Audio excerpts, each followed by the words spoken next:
Welcome back, everybody, to the conclusion of the 2020 Wanderlust Open presented by Wander Disc Golf, 1717 Brewing, and Prodigy Disc. Again, I'm Brian Earhart. Wrapping up today's tournament, it was a lot of fun, and I'm finding myself 3 strokes ahead of Jordan and Terry and 5 in front of Gannon after a pretty solid front 9, but the back 9 of this course is extremely scoreable, and there is danger afoot, so we will see how this goes. Hole number 10 is a big par 5, 825 feet. This is a true par 5.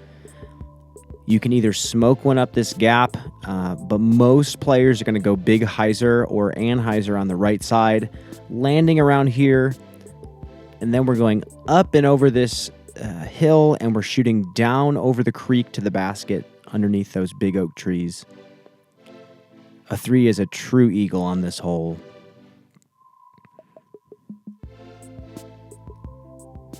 And that is a beautiful green.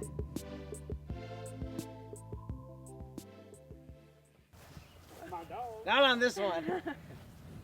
And I've been feeling pretty good all day today, especially with my distance shots, so I'm trying to go huge flex.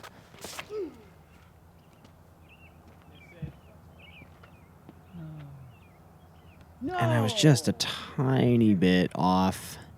Needed to go a little higher, a little bit more anhyzer. But I'm way right now. Jordan goes textbook righty play in this hole.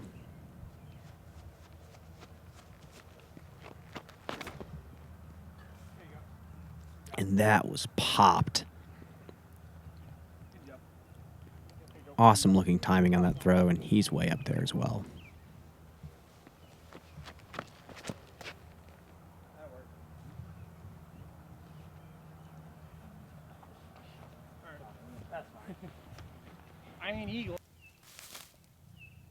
And I'm, at this point, just trying to put it into the middle of the fairway. I tried some sort of fadeaway flick from a weird position.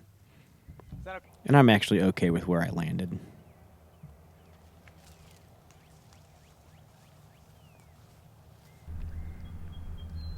It's a huge standstill from Terry, especially going uphill. That's a pretty solid positioning to get up and down for a birdie. And I'm not sure if Jordan was going for eagle or not here, but he did throw his max distance disc.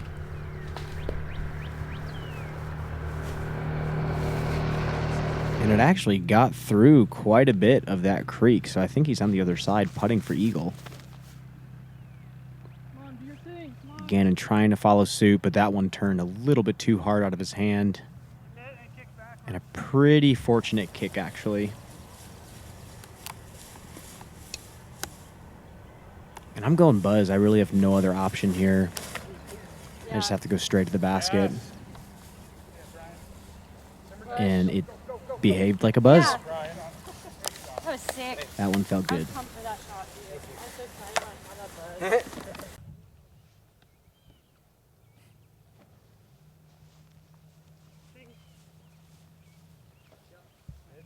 There's that zone behaving nicely for Terry.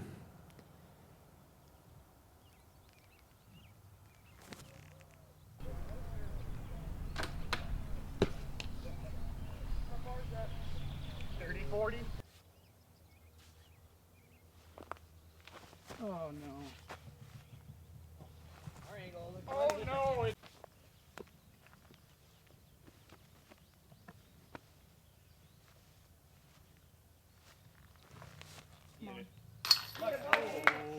Sweet putt. Especially after kind of a rough approach shot. So smooth.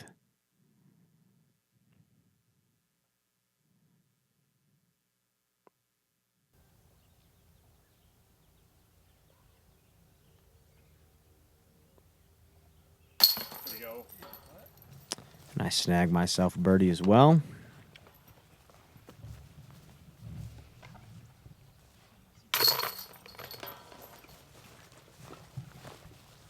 I think if the tall grass on the right side was OB, I think the hole would play a little bit more challenging.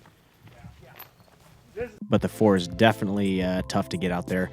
Hole number 11 240 feet, par 3. This one is notorious for having huge rollaways on errant shots or any shot that comes in a little bit too hyzer or with a little bit too much pace. It seems like a tiny hole, but you can find yourself taking a 4 or even a 5 if you get some bad rollaways.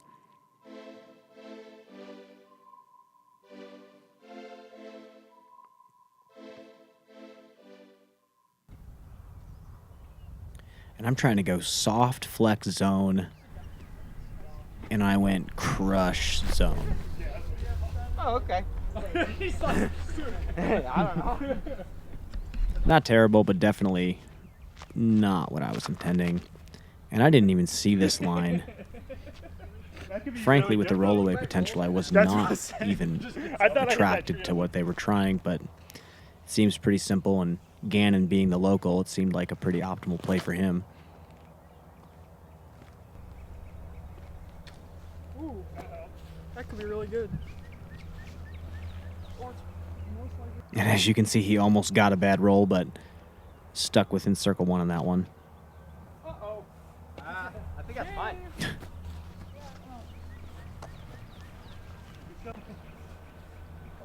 Terry throwing a respectable flick there. And Jordan told us he was going for this.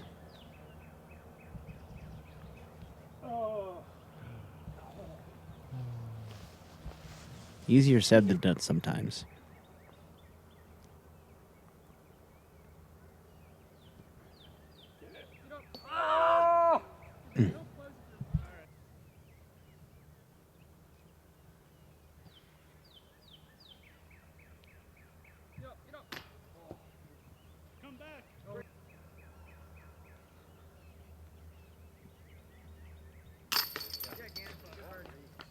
That's a great birdie there from Gannon, and a pretty aggressive line throwing that steep of a hyzer on this slope of a green, but can't argue with the local. Terry cards the birdie from the left side.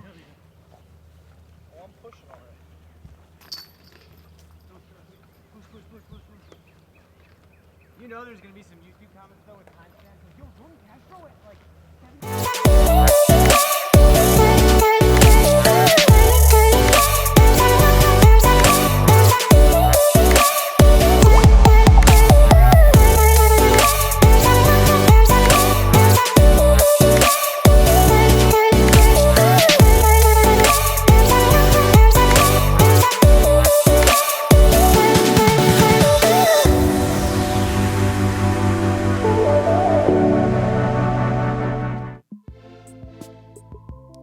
Hole number 12, 529-foot par 4. Very tight gap to the landing zone. You can either lay up to this short pad and blast a long hyzer off to the left to the basket, or try to get up as far as you can through this gap. Either option really does provide a risk-reward opportunity. One of the better par 4s in the course, most definitely.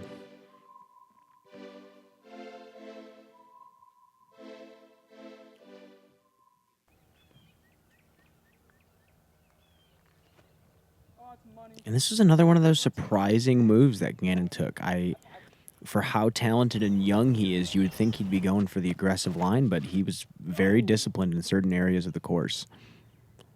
Thank you.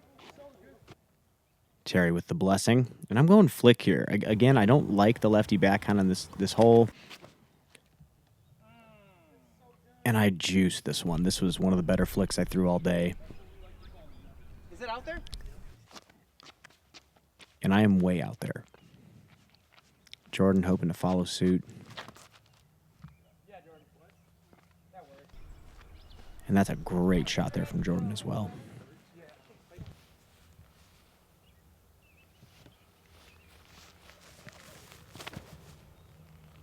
And Gannon's idea was pretty correct. You throw 200 feet, you're left with 329, which is still very feasible. So he went 100% safe shot, but he unfortunately sawed off that hyzer a little bit.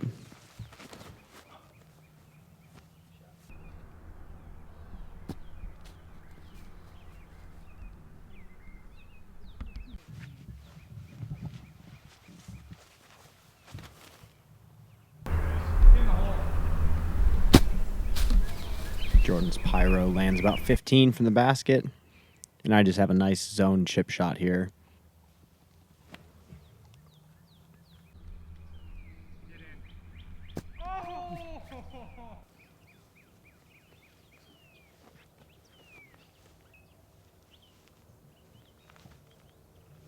Come on, Applebee's. Told him I'd buy him Applebee's if he made that putt. Had me scared for a second. Not that Applebee's was open at that time. I think it was more the joke that mattered. 4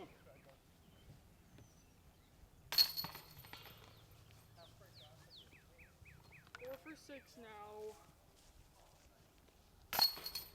Yo, Mark, did you get us our booth? High table. It's already ready for you. High table. Booth table. High top. There we are, still talking about Applebee's. A little bizarre. 3 birdies and a par there. Moving into hole number 13, 292 feet. Hard dogleg right. This middle tree does define the shot pretty well. If you go left of that tree, there's a big chance you're not going to get the birdie. You have to cut it tight on the inside. Righties can throw a long drifting turnover. Lefties can throw a very disciplined hyzer inside. And again, the grass was not skipping that well out there that day. Terry's going with a Big Z Luna, I believe. And he put a great movement on that disc. But no movement from the ground. He should be about 25. I'm going Raptor here. Yes. And that was the disciplined hyzer I was hoping for. And a little bit more of the skip that I was hoping for as well.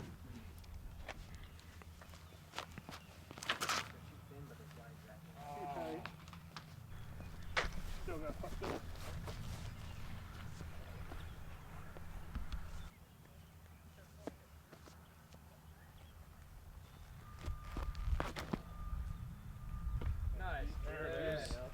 This was Great shot. just awesome to watch.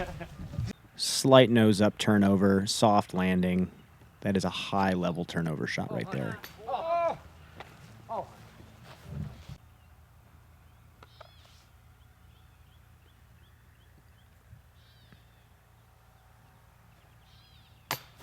no! Just go belly. No. You want to see this go? Oh yeah. Yeah, dude. Like it'll be. Go. Yeah. Or you'll like hit like that.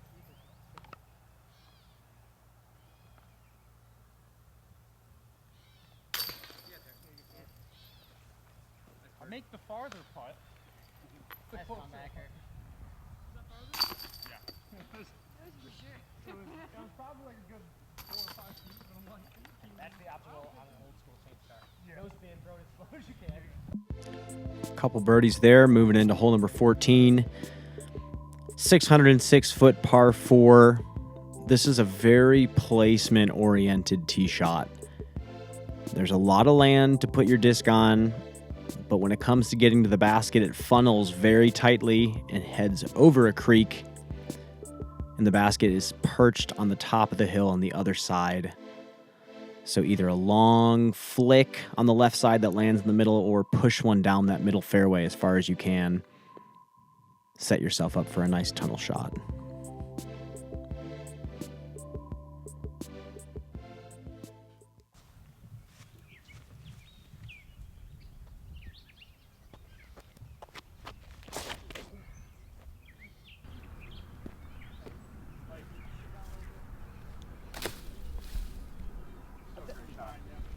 A little bit too far to the right, but there might be a scramble opportunity in there.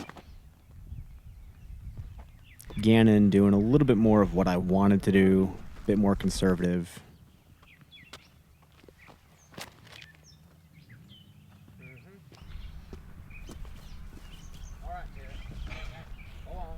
And the tee shot out here is not difficult. It's more making sure you put the disc in a spot where your second shot is comfortable for you.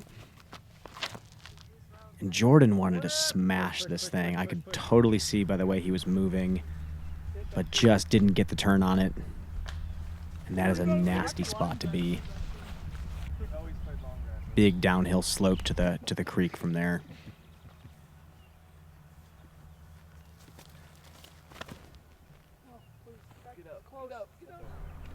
And he says he plays to that spot almost on purpose so he can throw the hyzer, and okay. Pretty good.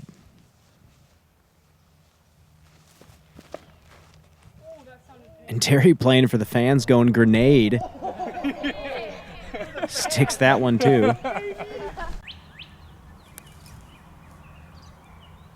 And I'm going Comet Flick on this. Let's go. Great shot. Thanks. Great touch. And that's just back to my Ultimate days, all the reps we used to put in with the Ultra Star. Felt nice to go back to that mode. No. And Jordan gets out. Pretty solid out from where he was at.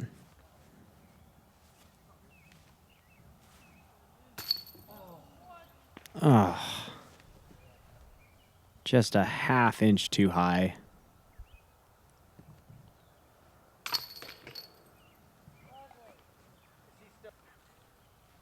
Nice grenade birdie from Terry.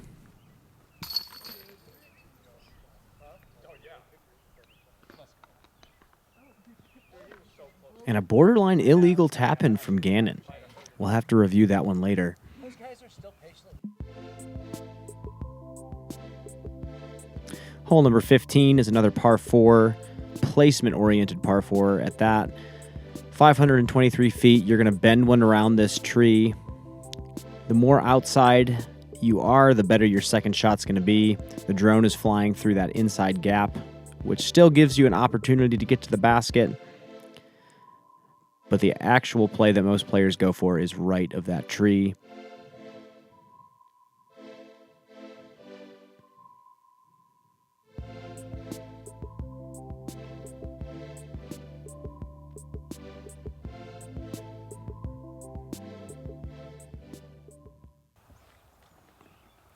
I'm going with my Zeus here. This is kind of my shot-shaping Zeus. Trying to get a little aggressive here. And it worked. That is definitely up there.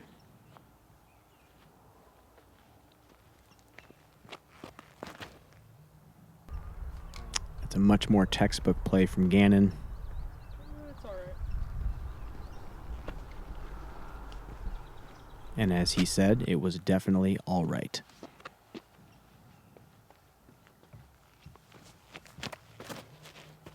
Oh yeah.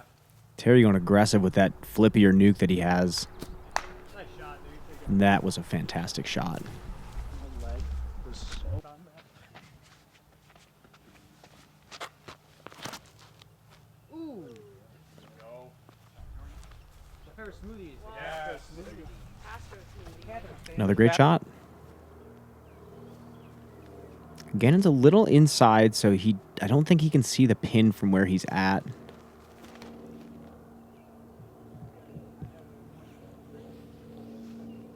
you go. And push that just a little bit too wide. He's about 30 from the basket.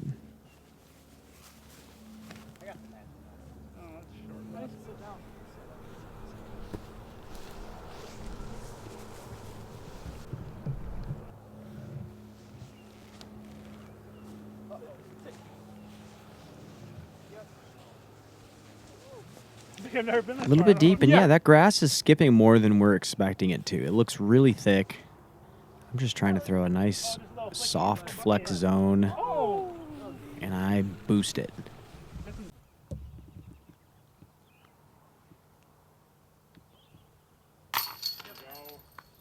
Make it look so easy. Great putt there from Gannon.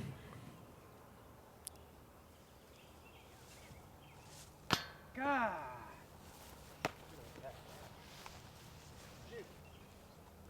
Were you at Castro? Go ahead. Okay.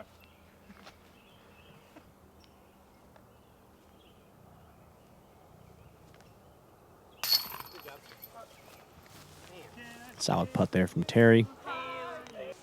And I knew at that point that Terry was starting to heat up, and I knew I was playing well, but Terry just didn't seem like he was missing on this back nine.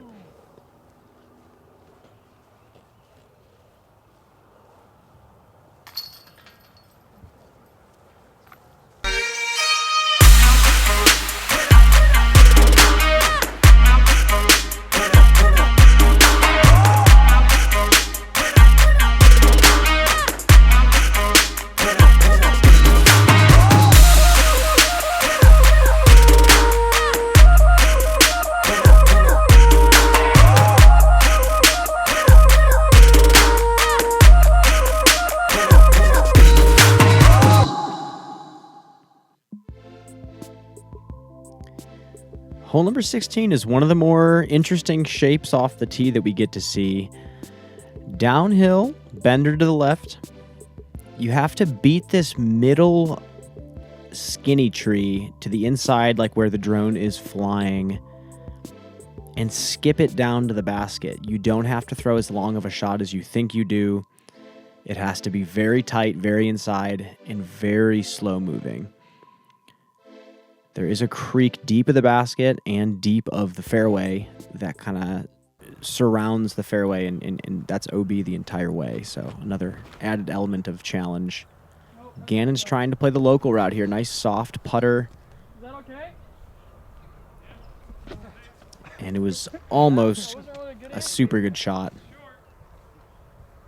What's interesting is I watched Gannon's shot and did not think it was anywhere near the basket. It was just a very challenging fairway to maneuver. It's not short. And I'm throwing a zone here. And I knew I threw it too forward. Not a great spot.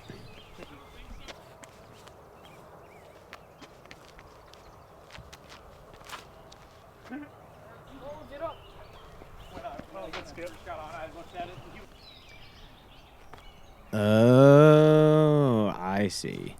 That's why he was parked. You know what, folks? That's my first time seeing that, and now my whole perception of the hole has changed. I'm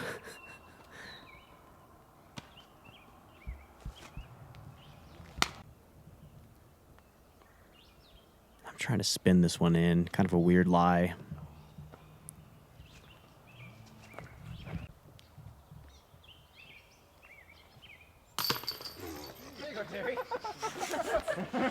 Terry farts one into the basket. Snags another birdie, though. He's rolling. I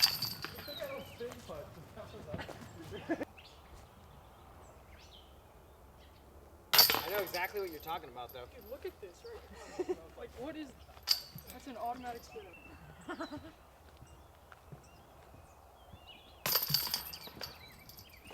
would have sucked if you would have spit out. Well, on these especially, he's right. Like, any of these getting caught up... Hole number 17, shortest hole in the course, 204 feet. Another one of those short holes where the angle is a little bit different from a standard hyzer for the righties. You're actually having to throw some sort of tight push-up hyzer with something slow and flippy. There isn't much room to throw a sidearm with how the tee pad is angled. And there's a lot of opportunities to get kicked into these woods early. And Terry's saying ace or bust.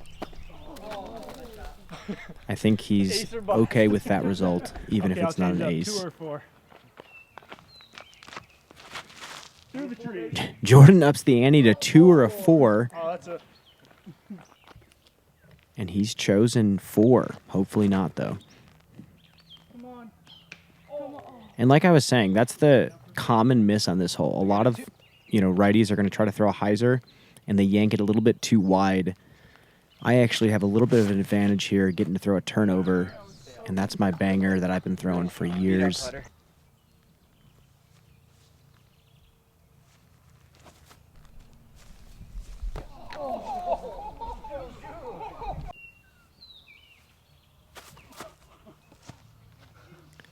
little bit of a slip there from Jordan, but I don't think he's going to take a 4 from that position.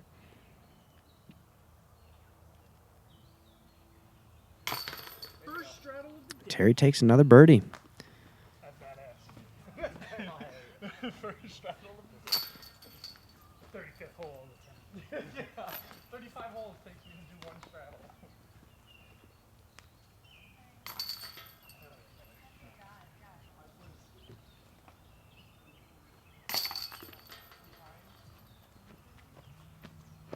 A couple birdies and a couple pars, and we're moving into hole number 18.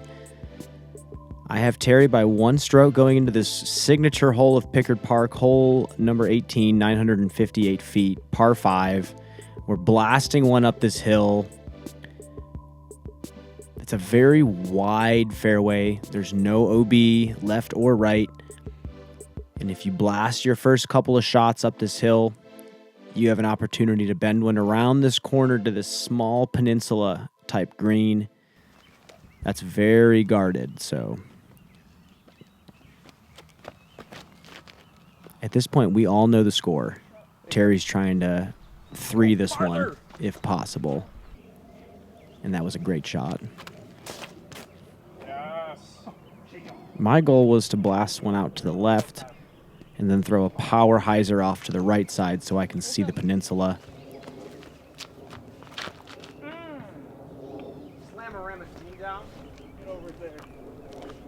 And I don't know if he already has a signature panic or not, but MVP, you're going to have to give Jordan one of those because he threw it so well all day. We're going for the 3 on it? No. I don't think I've ever birdied. Today's your day, brother. Gannon puts one in the middle. So I take out my flippiest distance driver, and I'm trying really hard to get as much distance as possible while also pushing to the right side of the fairway. And I got one of those jobs done, but I'm just 2 left to have a clean look at this peninsula. And as I expected, Terry just smoked this shot.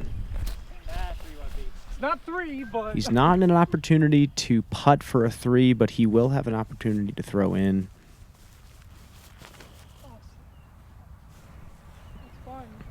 Gannon throws kind of a safer shot.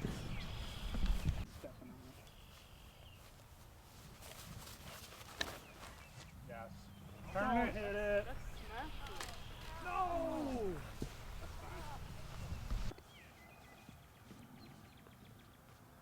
And Gannon going M1, I believe. Oh, what the heck? What? And that flipped on him, and he was pretty shocked that it flipped over on him. The trees almost saved him from going in the lake, though. And from that position, to really land on the green the way you want, you kind of have to challenge the water. I have kind of a tight forehand that I have to throw right at these trees if I want to stick it, and I know I have to.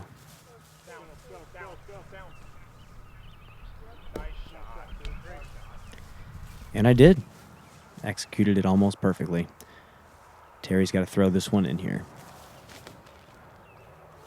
Buzz OS. Tracking. He gave it a run. Easy 4, but... Definitely gave it a run.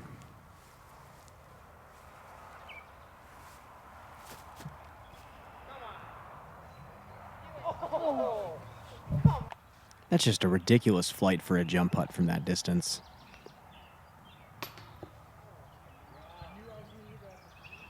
And just kind of the story of Jordan's round. Just a bunch of putts that look good, but just missed by an inch or 2. And with how good Terry and I were putting, it was kind of hard to keep up at that point. And I tap in my winning putt.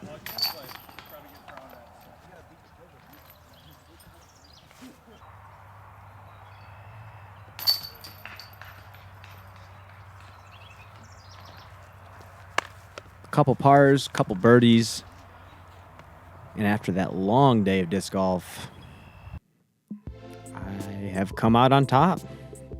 Definitely a great battle. I mean, me and Jordan were going at it. Me and Terry were going at it. It was definitely an awesome day of disc golf. Shout outs to Wander for putting this on. If any of you are looking for some disc golf clothing, Wander Disc Golf is the #1 place you should go check out. He's supporting mental health. He's supporting the disc golf community. He's supporting the pros. We will catch you next time.